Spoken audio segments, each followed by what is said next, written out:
नमस्ते सदावत्सले मातृभूमि में।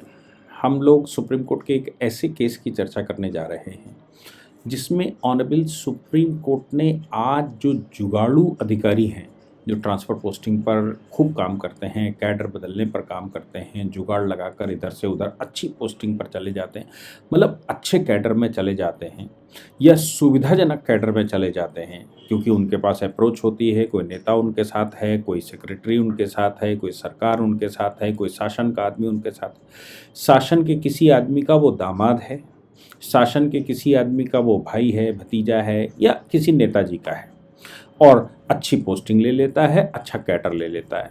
तो सवाल यहाँ पर ये पैदा होता है कि जो अच्छा कैडर लेगा ये जुगाड़ लगाकर, उसका भविष्य कैसा होगा। अब सवाल सोचने का है। आज भर्ती हुई किसी एक कैडर में, आज उसकी जिस कैडर में भर्ती हुई उसके बाद उसने कुछ समय तक, जैसे ही भर्ती हुई उसके बाद नेताजी ने अपनी बेटी का विवाह कर दिया, या हायर लेवल के अधिकारियों ने अपने बच्चों का विवाह कर दिया। विवाह करने के बाद उसने एप्लीकेशन किया कि मेरा कैडर चेंज कर दिया जाए। मेरे कारण जो भी बताए कि भाई फिजिकली कारण है, मेंटल कारण है, परिवार में समस्या है, ससुराल में समस्या है, या बच्चों का एग्ज़ामिनेशन है, या बच्चों के पढ़ाई लिखाई का मामला है, ऐसे करके उसने एप्लीकेशन किया कि मेरा कैडर चेंज कर दीजिए। अब चूंकि नेताजी का या किसी बड़े इन्फ्लुएंसर व्यक्ति का वो दामाद था, शादी बाद में हुई थी और उसने विचार भी किया था कि हम करवा देंगे, ऐसी परिस्थिति में उसका ट्रांसफ़र हो गया, वो चला गया वहाँ जाने के बाद वो कुछ समय तक काम करता है। उसके बाद वो ये कहता है कि मैं ये जो मुझे टाइम लगा 5 साल 6 साल कैडर बदलने में या 10 साल कैडर बदलने में, ये 10 साल का समय मेरा सीनियरिटी में काउंट होना चाहिए। यानी कि मेरी भर्ती तो, अगर वो कहता है कि मेरी भर्ती, ये जो जिस केस की मैं चर्चा कर रहा हूँ, ये भर्ती तो 1979 की है और कैडर चेंज हुआ 1989 में। इनका 1979 की भर्ती है, कैडर इन्होंने अपनी जुगाड़ लगाकर जो भी इन्होंने उसका कारण बताया हो और स्वीकार भी कर लिया, सरकार ने इनका अप्रूवल दे दिया, सरकार ने अप्रूवल देके इनको आगे बढ़ा दिया, नए कैडर पर पहुंच गए। नए कैडर पर पहुंचने के बाद वहाँ इतने साल नौकरी कर ली। अब कह रहे हैं कि हमारा कैडर भले ही चेंज हुआ हो लेकिन मेरी नौकरी तो 1979 की है। 1979 की नौकरी होने के नाते मुझे सीनियरिटी 1979 की मेंटेन करवानी है, भाई ये करना है। सरकार ने उनकी सीनियरिटी मेंटेन करने से मना कर दिया। ये कर्नाटक का मामला है और सुप्रीम कोर्ट का साइटेशन अगर आप जानना चाहें तो 2025 INSC 389, 2025 Indian national supreme court 389 पर रिपोर्टेबल है, इसको आप वहाँ से ढूंढ सकते हैं। केस का नाम चाहें तो secretary to the government department of health and family welfare and others versus KC Devaki, ये मामला है।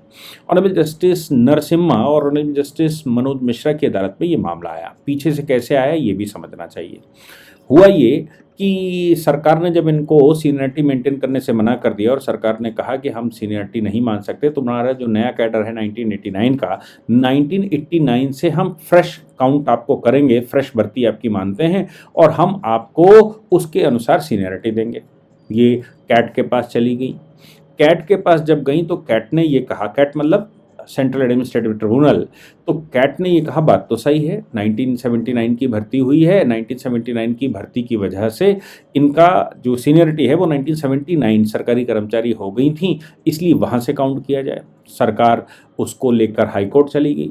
हाई कोर्ट ने फिर कहा कि नहीं भाई 1979 की भर्ती हुई है, अब 1979 की भर्ती के अनुसार इनका कैडर भले ही चेंज हो गया हो लेकिन 1979 के अनुसार ये सीनियरिटी मेंटेन होगी। सरकार चली गई ऑनरेबल सुप्रीम कोर्ट। इसलिए सुप्रीम कोर्ट में सचिव सरकारी स्वास्थ्य एवं परिवार कल्याण विभाग एवं अदर्स वर्सेस KC देवकी का केस बना, यानी कि सरकार के सचिव ने उसमें सुप्रीम कोर्ट आया।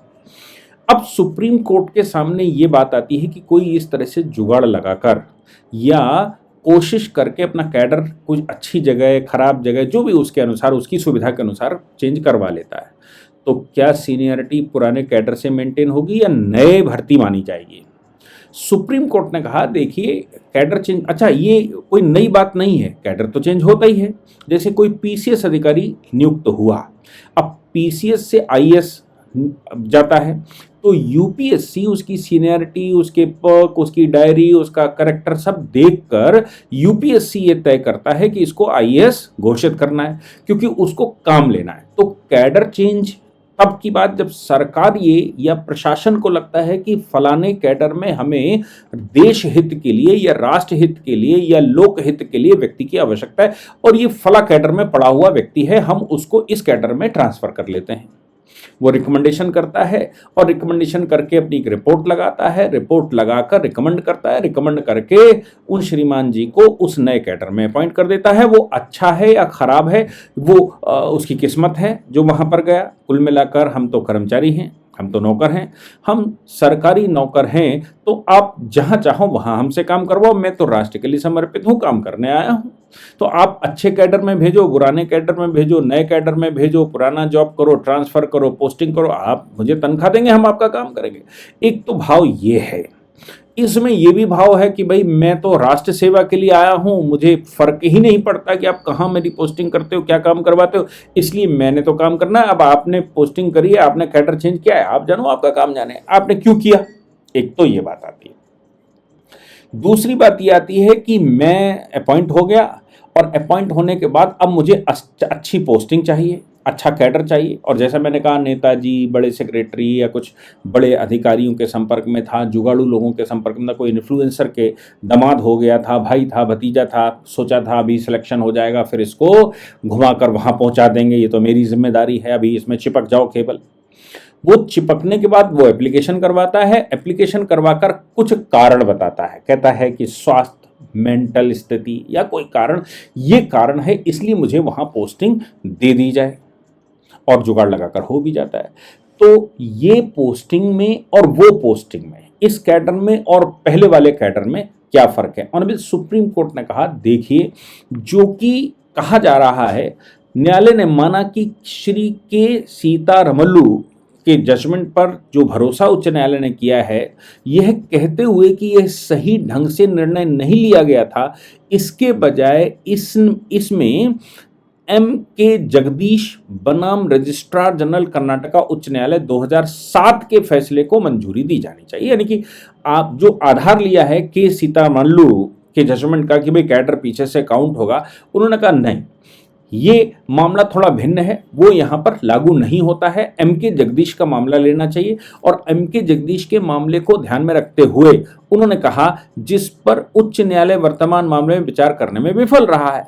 M.K. जगदीश में कर्मचारी ने नए कैडर में सबसे नीचे रखे जाने के लिए 2000 में एक अंडरटेकिंग भी दी थी, और उच्च न्यायालय ने फैसला सुनाया था कि वरिष्ठता की गणना स्थानांतरण की तारीख से की जानी चाहिए, न कि प्रारंभिक नियुक्ति से।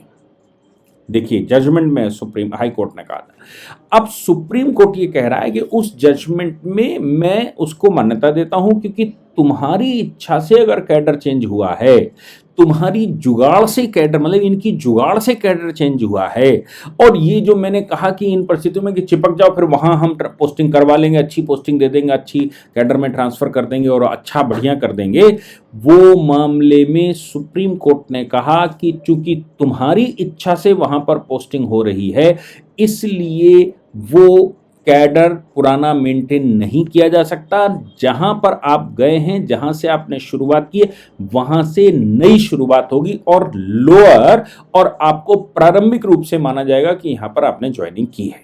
मैं तो इसके 2 कदम और आगे कहता हूं। मैं कहता हूं अगर उनको कैडर चेंज करवाना है तो एक परीक्षा वहां होती होगी, उस परीक्षा, नहीं तो डिपार्टमेंटल एग्जाम का प्रोसीजर खोल देना चाहिए। डिपार्टमेंटल एग्जाम का प्रोसीजर खोलकर वहां अगर आप क्वालिफाई हो जाते हैं तो वहां ट्रांसफर हो जाइए और नए सिरे से वहां करिए। आपका पुराना कैडर, पुराने पहले आप नौकरी करते थे, पिछले जन्म में नौकरी करते थे या कहां से शुरू है, इसको मान्यता नहीं दी जा सकती। दूसरी बात मेरा कहना और है कि भाई ये प्रमोशन क्यों काउंट करना, सीनियरिटी काउंट, प्रमोशन काउंट ही क्यों करना। यूएस में अगर आपको सीनियरिटी काउंट करवाकर प्रमोशन चाहिए तो आपको वो एलिजिबल क्राइटेरिया पूरा करना पड़ता है और एलिजिबिलिटी एग्जाम पूरा करना पड़ता है, और अब जहां पहुंचे वहां नए सिरे से काउंटिंग होती है। ऐसा नहीं है कि पीछे वाली जो 10 साल नौकरी कराए वो नई पोस्टिंग होगी तो उसमें वो कैलकुलेट होगी। ये तो संसार के बहुत सारे कंट्रियों में चलता है कि आप अपनी इच्छा के अनुसार अगर एग्जाम देकर कैडर चेंज करवा रहे हो और आपको लग रहा है कि मेरा कैडर चेंज होना चाहिए, मुझे ये अच्छा लगेगा या मैं ये करता हूं, तो फिर आप नए सिरे से भर्ती होकर आइए। आपका सिलेक्शन हो गया, इसका मतलब ये नहीं है कि आप इस सिलेक्शन के आधार पर वहां ट्रांसफर कर देंगे। आपको वहां एग्जाम देना पड़ेगा और एग्जाम देकर क्वालिफाई करना पड़ेगा। मैं तो इस प्रमोशन के सिस्टम से ही असहमत हूं। मेरा मानना है कि किसी का प्रमोशन अगर होने जा रहा है तो उसको जैसे पब्लिक से आवेदन मांगा जाता है वैसे ही उससे भी आवेदन मांगा जा सकता है। वेटेज 5 नंबर का 10 नंबर का दिया जा सकता है। अगर 5-10 नंबर का वेटेज ले सकते हो या वेटेज मिल सकता है तो ये बहुत है सफिशिएंट, क्योंकि आपको अनुभव है, आप डिपार्टमेंट में काम करते आए हैं, आपको सरकार के कामकाज का अनुभव है। जो आज ट्रेनिंग का टाइम रहता है वो ट्रेनिंग का टाइम थोड़ा कर्टेल किया जा सकता है। इसलिए मेरा मानना बिल्कुल साफ है कि इन मामलों में जब कैडर चेंज होने का नंबर आता है तो आप एग्जाम देकर आइए, वेटेज लीजिए। आपको पीसीएस से आईएएस होना है तो आज के जो नया बच्चा आईएएस बनने आ रहा है, एग्जाम दे रहा है यूपीएससी का, उसके साथ पीसीएस अधिकारी भी एग्जाम दे। वेटेज होना चाहिए। इंटरव्यू में वेटेज मिलेगा, बाकी चीज़ों में वेटेज मिल सकता है। क्यों? क्योंकि भाई आपको सरकार के काम का अनुभव है। लेकिन आप ये कहें कि मेरा प्रमोशन इस आधार पर कर देना चाहिए कि मुझे 25 साल की नौकरी हो गई, तो आवश्यक नहीं कि 25 साल में गधा घोड़ा बन जाए।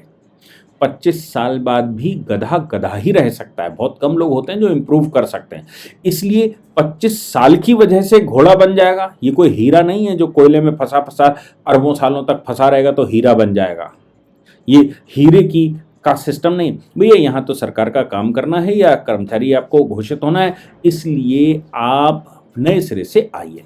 मेरा मानना है कि ऑनरेबल सुप्रीम कोर्ट में जस्टिस नरसिम्हा ने ये जजमेंट लिखा, इस जजमेंट में साफ तौर पर क्लियर कर दिया कि अगर कोई ट्रांसफ़र पोस्टिंग आप अपने अनुसार चाहते हैं, कैडर बदलवाना चाहते हैं, नए सिरे से जाना चाहते हैं आपके अनुसार, तो फिर ऐसी परिस्थिति में नए सिरे से आपकी सीनियरिटी काउंट होगी। वो पुरानी सीनियरिटी मेंटेन नहीं हुई। कैडर चेंज के मामले में मैं बता रहा हूँ, डिपार्टमेंट चेंज या कैडर चेंज के मामले में आपको ऐसा नए सिरे से करना होगा।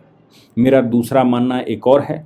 उन्होंने कहा कि जो बाकी के ट्रांसफ़र होते हैं, सुप्रीम कोर्ट ने इसमें कहा कि बाकी के जो कैडर चेंज होते हैं जिनको सरकार करती है एक प्रोसीजर अडॉप्ट करने के बाद, वो वेलफेयर के लिए होते हैं, वो लोक कल्याण के लिए होते हैं, और जो पब्लिक इंटरेस्ट में ट्रांसफ़र किए जाते हैं उसकी सीनियरिटी मेंटेन रहेगी।